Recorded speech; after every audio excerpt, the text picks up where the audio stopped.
how does permission-gated execution actually stop a fully autonomous AI cyber attack?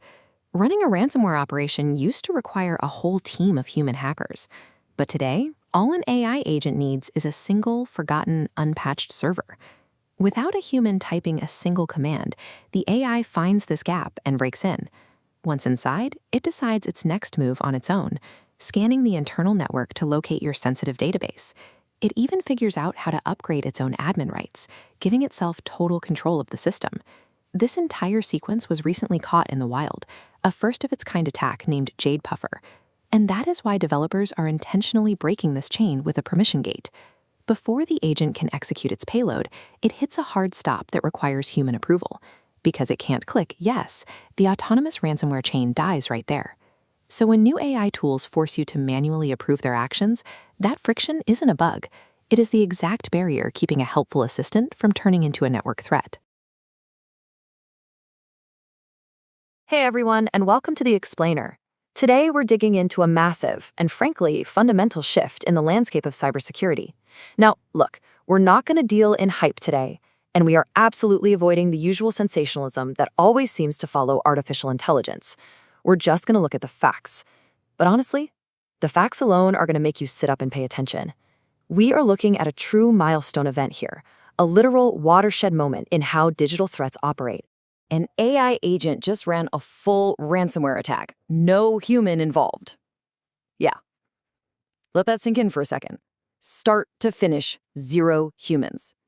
I want to be incredibly clear right out of the gate here. We're not talking about a scenario where a human hacker just used ChatGPT to help write some tricky malware code.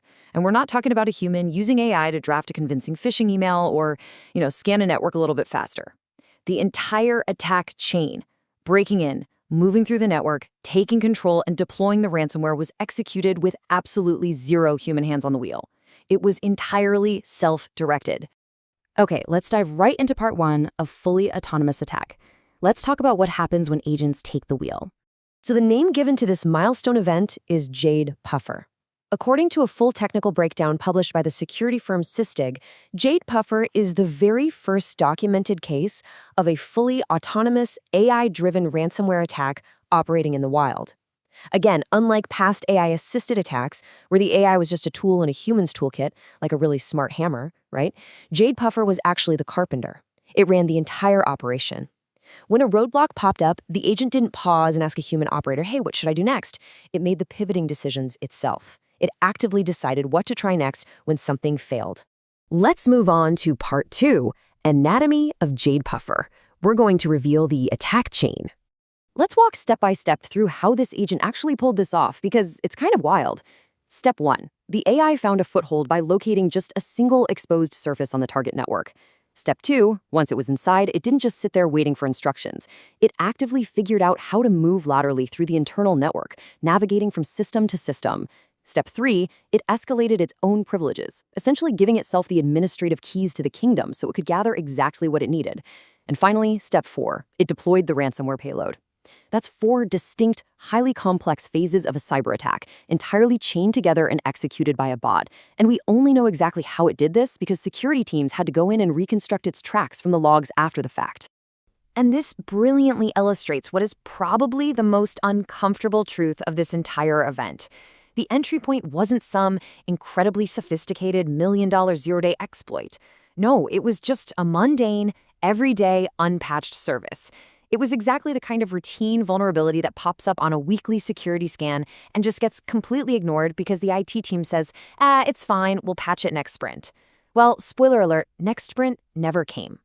The AI simply found an unlocked backdoor that everyone had completely forgotten about, and it just walked right in. Which brings us to part three, cybercrime's new economics. Specifically, the collapsing skill floor. The game has radically changed here. Think about the old era of ransomware operations.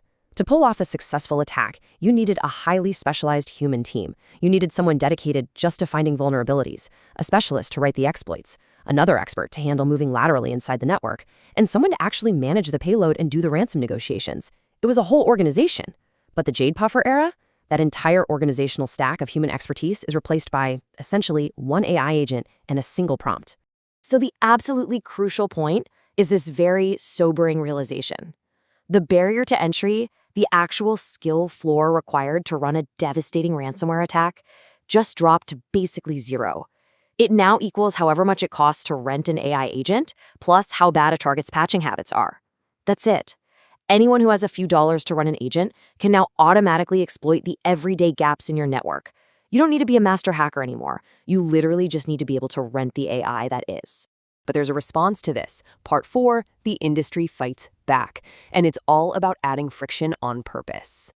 The very same week the JADEPUFFER analysis came out, we actually saw a major shift from AI developers. Anthropic pushed a big update to Claude code. And notice the shift they made. They moved away from purely autonomous execution and shifted heavily toward permission-gated execution. Basically, Anthropic made manual permission mode the default. Rather than letting an agent freely execute actions entirely on its own, it now requires explicit human permission. And look, this isn't a coincidence. This was a direct, purposeful response to the massive risks of unsupervised agents just running loose in real environments.